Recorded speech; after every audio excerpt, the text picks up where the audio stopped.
Life as We Know It with Tom Walton. Let me put this to you two ways, and you decide which sounds better to you. First, the next presidential election is just around the corner. Second, the next presidential election is still a year away, a year from tomorrow, actually. See how much different two versions of the same thought sound? On the one hand, when we say the next presidential election is just around the corner, it seems closer than it really is.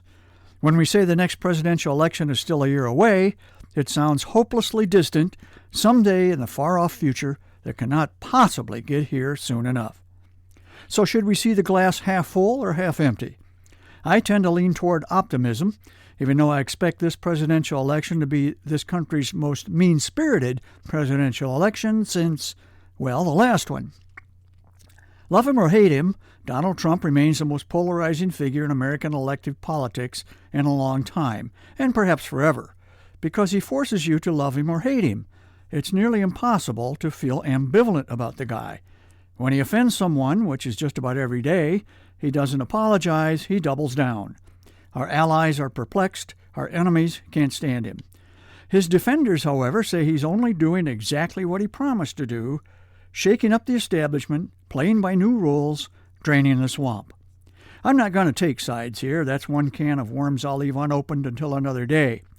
I'm simply lamenting that no matter whom the Democrats pick to run against President Trump, neither side will get high marks for decorum and respect for the opponent.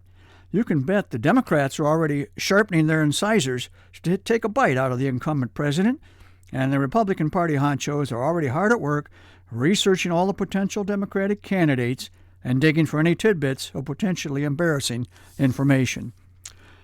I have to confess that back when President Trump took office, I believed that he would be a one-term president, not because he would lose in a re-election bid necessarily, but because he would not run a second time.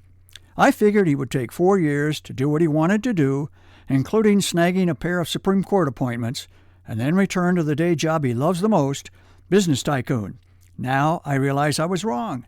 His wall along the U.S.-Mexican border is still not finished, and Mexico still has not written a check to pay for it. He still has not totally dissolved Obamacare. He still hasn't found a presidential cabinet he's happy with. Plus, there's the ego to account for. He enjoys the luxuries of the presidency.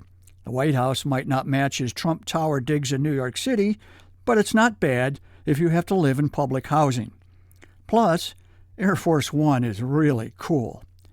I'm convinced now that he wants a second term badly. He doesn't see anybody else in the Republican Party who can do what he does. Vice President Pence? Seriously?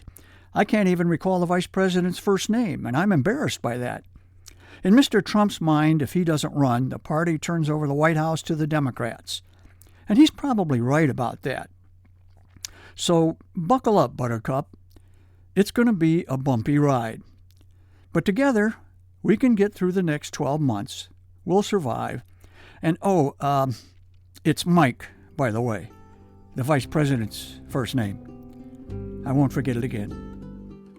Life as We Know It is written and hosted by Tom Walton and is a production of WGTE Public Media.